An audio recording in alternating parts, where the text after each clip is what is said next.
राधे राधे।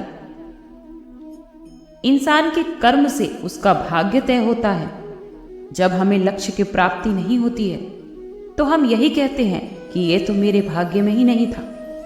वही कुछ लोग ऐसा भी मानते हैं कि कर्म से बढ़कर और कुछ नहीं है। जैसे पिछले हमारे कर्म होते हैं वैसे ही हमारे आज का भाग्य बनता है। कर्म का घटित होना और कर्म के हिसाब से कर्म फल का आना, यह तो प्रकृति का अटल नियम है। इसमें तो कोई भी बदलाव नहीं कर सकता। खुद परमात्मा भी कर्म के खेल में हस्तक्षेप नहीं करते। लेकिन मित्रों, भक्ति में तो वो ताकत है कि वो हमारा भाग्य भी बदल सकती है। भाग्य को लेकर तो दुनिया दो धड़ों में बटी है। एक वो जो भाग्य को मानते हैं, दूसरे वो जो कर्म को प्राथमिकता देते हैं। सनातन धर्म कहता है कि कर्म और भाग्य एक ही गाड़ी के दो पहिए हैं। अगर हम कर्म करते हैं तो उसका परिणाम ही तो आगे चलकर हमारे लिए भाग्य का काम करता है। अगर कर्म नहीं करते हैं तो भाग्य भी उतना साथ नहीं दे पाता है। एक प्रसिद्ध कहावत भी है कि भाग्य के भरोसे रहने वाले को उतना ही मिलता है जितना की कोशिश करने वाले छोड़ देते हैं। लेकिन एक कहावत तो ये भी है कि भाग्य से ज्यादा और समय से पहले किसी को कुछ नहीं मिलता। समय से पहले और भाग्य से ज्यादा ना तो कभी किसी को कुछ मिला है और ना ही कभी मिलेगा। लेकिन हम भाग्य के भरोसे तो नहीं रह सकते। व्यक्ति को अपने जीवन में पुरुषार्थ तो करना ही पड़ता है। बिना पुरुषार्थ के यदि व्यक्ति यह चाहे कि उसे सब कुछ मिल जाए जो उसके भाग्य में है, ऐसा तो कदापि संभव नहीं होता है। क्योंकि गतिमान जीवन में इंसान की इच्छाएं अनंत होती हैं। बिना पुरुषार्थ किए तो भोजन भी नहीं मिल सकता है और बिना पुरुषार्थ के तो किसान खेती भी नहीं कर सकता है। विचारों से भाग्य को एक दिशा तो जरूर मिलती है, लेकिन दशा क्या रहने वाली है वो तो आपके कर्म ही निश्चित करते हैं। अगर आपके विचार बहुत अच्छे हैं तो आप अपने भाग्य और मेहनत से अपना जमा धन अच्छे कार्यों में निर्वाह करेंगे, अन्यथा वैसे ही व्यर्थ कर देंगे। आप अपनी सोच से अपने भाग्य को एक दिशा तो जरूर दे सकते हैं, लेकिन जो आपके भाग्य में लिखा है तो वो आपकी योग्यताओं का ही तो प्रतिफल है। अगर आपके भाग्य में व्यापारी बनना लिखा ही नहीं तो इसका मतलब ये नहीं है कि आप व्यापार कर ही नहीं सकते। इसका अर्थ तो बल्कि ये है कि आपके व्यवहार में सौदेबाजी नहीं है। आपके भाग्य में जो भी ना लिखा हो, लेकिन आपके कर्मों के द्वारा आपको वो भी मिल सकता है। एक बार की बात है, एक काशी नगर में एक धनी सेठ थे जिनकी कोई संतान नहीं थी। बड़े बड़े विद्वान ज्योतिषों से सलाह मशवरा करके भी उन्हें कोई औलाद नहीं मिली। वो सभी उपायों से निराश होने के बाद सेठ जी को किसी ने सलाह दी कि आप गोस्वामी जी के पास जाइए। वो रोज रामायण पढ़ते हैं। तब भगवान श्री राम स्वयं कथा सुनने के लिए आते हैं, इसलिए उनसे कहना कि वो भगवान से पूछें कि मेरे संतान कब होगी।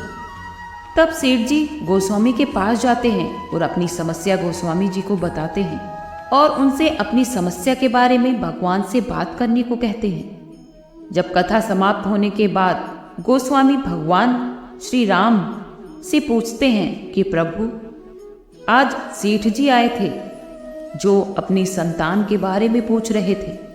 तब भगवान ने उनसे कहा कि उन्होंने अपने पिछले जन्मों में अपनी संतान को बहुत दुख दिए हैं, इस कारण उनके 7 जन्मों तक संतान नहीं होगी। दूसरे ही दिन गोस्वामी जी सेठ जी को सारी बात बता देते हैं कि भगवान श्री राम ने उनसे क्या कहा। ये सुनकर सेठ जी मायूस हो जाते हैं और ईश्वर की इच्छा समझकर वो वहाँ से चले जाते हैं। थोड़े दिनों बाद ही सेठ जी के घर एक संत आते हैं और वो भिक्षा मांगते हुए कहते हैं कि भिक्षा दो, जो मांगोगे वही मिलेगा। तब सेठ जी की पत्नी उस संत से बोलती है कि गुरुजी, मेरे कोई संतान नहीं है। तब संत जी उस सेठ जी की पत्नी से बोले कि तू मुझे एक रोटी देगी तो तेरे संतान जरूर होगी। तो व्यापारी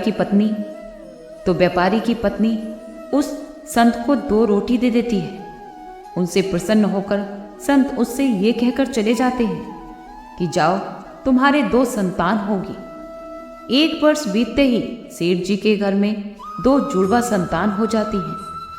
कुछ समय पश्चात गोस्वामी जी का उनके घर की तरफ से निकलना होता है।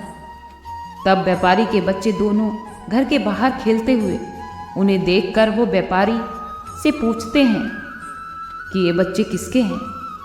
तब वो व्यापारी गोस्वामी जी से बोलता है कि स्वामी जी, ये बच्चे मेरे ही हैं, कि आपने तो मुझसे झूठ बोल दिया था कि भगवान ने आपसे कहा है कि मेरे कोई संतान नहीं होगी।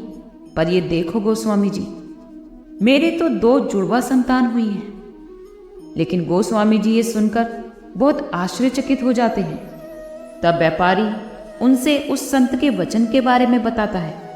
उस व्यापारी की बात सुनकर गोस्वामी जी वहां से चले जाते हैं।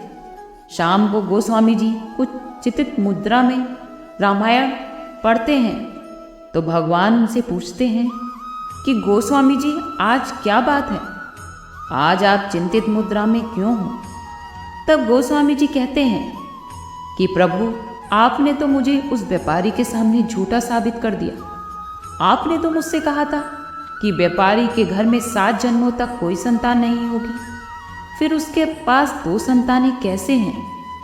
तब भगवान गोस्वामी जी से बोले कि उसके पूर्व जन्मों के कर्मों के कारण मैं उसके 7 जन्मों तक संतान नहीं देता, क्योंकि मैं नियमों की मर्यादा में बंधा हूं। लेकिन अगर मेरे किसी संत भक्त ने उन्हें कह दिया कि तुम्हारे संतान होगी, तो उस समय मैं भी कुछ नहीं कर सकता, क्योंकि मैं भी संतों की मर्यादा से बंधा हूं। मैं पूर्ण संतों के वचनों को काट नहीं सकता, मुझे संतों की बात रखनी पड़ती है। इसीलिए अगर आप भी उससे कह देते कि जा, तेरे संतान हो जाएगी, तो मुझे आप जैसे भक्तों के वचनों की रक्षा के लिए भी अपनी मर्यादाओं को तोड़कर वो सब कुछ देना पड़ता है जो उसके भाग्य में नहीं लिखा है। उससे तात्पर्य यही है कि भले ही विधाता ने कुछ ना लिखा हो, कि भले ही विधाता ने आपके भाग्य में कुछ ना लिखा हो, लेकिन आपके अच्छे कर्मों की वजह से किसी गुरु का आशीर्वाद प्राप्त हो और माता पिता की दुआएं हो, तो आपको वो भी मिल सकता है जो आपके भाग्य में ही नहीं है। कर्म ही सत्य है, कर्म ही धर्म है और कर्म ही जीवन भी है। कर्म के बिना तो जीवन ही अधूरा है। गीता में श्री कृष्ण ने अर्जुन को कर्म करने के लिए ही कहा था। संस्कृत के प्रकांड पंडित पाणिनि के हाथ में यह भाग्य में विद्या रेखा नहीं थी, फिर भी उन्होंने अपने कर्म के बल पर भाग्य को बदलकर महान और प्रकांड पंडित बने। उन्होंने संस्कृत में ढेर सारी किताबें लिखी। जो कर्मवीर होते हैं वो कभी भाग्य के ऊपर नहीं रहते और वो कभी भाग्य के पीछे नहीं चलते, बल्कि भाग्य उनके पीछे खुद चलकर आता है। एक कड़वी सच्चाई भी है, जब आदमी असफल हो जाता है तब वो भाग्य का रोना रोता है। आपका भाग्य सफलता के लिए अवसर दिला सकता है, लेकिन उसके बाद उसको सफलता में परिवर्तित करने के लिए आपको ही मेहनत करनी पड़ती है। प्रकृति के नियम तो शाश्वत हैं कि कोई भी वस्तु हाथ से छूट गई तो वो जमीन पर ही गिरेगी। यह गुरुत्वाकर्षण का नियम है, यह गुरुत्वाकर्षण का नियम है। कुछ भी फेंको आसमान की तरफ, वो वापस जमीन पर ही आता है। इसी तरह हमारे शब्द हैं, शब्दों से विचार बनते हैं। बोले गए शब्द या विचार ब्रह्मांड में चले जाते हैं और वापस उसी के समान आवृत्ति वाले विचार वापस आपके पास आते हैं। प्रकृति का तो एक ही नियम है कि जो आप उसे देते हैं वैसे ही कई गुना करके वो आपको वापस कर देते हैं। प्रकृति के नियम तो अटल हैं, हम उसे जो देते हैं वो हमें वही वापस करती है। अगर आप प्रेम बांटेंगे तो आपके पास भी प्रेम ही वापस लौट कर आएगा। अगर आप धन का दान करते हैं तो धन लौट कर आएगा। अगर आप घृणा फैलाते हैं तो बदले में आपको भी घृणा ही मिलती है। आप जैसे विचार भेजते हैं आपको वैसे ही वापस मिलते हैं। आप अपने विचारों को बदल कर देखिए, सकारात्मक विचार सोचिए, सकारात्मक बातें कीजिए। आप केवल अपने शब्दों को बदल कर देखिए। अपने जीवन से सारे नकारात्मक शब्द हटा दीजिए। ब्रह्मांड में सकारात्मक ऊर्जा फैलने दें। कई गुना सकारात्मकता आपके पास वापस आएगी। कुछ समय पश्चात ही आपको परिवर्तन देखने को मिलेगा। आपकी परिस्थितियां बदलने लगेंगी। आपको तो केवल अपने विचार बदलने हैं और अपने कर्म को निरंतर करते रहना है। बाकी काम तो प्रकृति स्वयं कर देगी। आपके विचार ही तो आपके कर्म बनते हैं और कर्म ही आपके भाग्य का निर्माण करते हैं। आप अपने विचार बदल दीजिए, आपका भाग्य तो खुद ब खुद बदल जाएगा। अगर कोई भी काम सही तरीके से किया गया हो तो उसमें भाग्य का भी साथ मिलता है और इंसान को सफलता भी मिलती है। जब किसी इंसान को सफलता नहीं मिलती है तो वो भाग्य को दोष देना शुरू कर देते हैं कि हमारे भाग्य में ये चीज़ नहीं थी इसलिए हमें नहीं मिली। लेकिन वो ये नहीं सोचते कि कहीं ना कहीं हमारे काम में और हमारी मेहनत में कमी रह गई थी। हजारों ऐसे उदाहरण मिलेंगे जहां भाग्य की प्रबलता थी तो कहीं कर्म की थी। इसीलिए अपने भाग्य को कोसने से बेहतर है कि अपने कर्मों को सही तरीके से किया जाए। अपने लक्ष्य को प्राप्त करने के लिए मेहनत सही तरीके से की जाए। अगर सच्चे मन से की गई मेहनत आपको एक ना एक दिन सफलता तक जरूर पहुंचाती है। इसलिए हमेशा मेहनत कीजिए और धैर्य रखिए। सफलता एक ना एक दिन आपके कदम चूमेगी। आज के लिए इतना ही।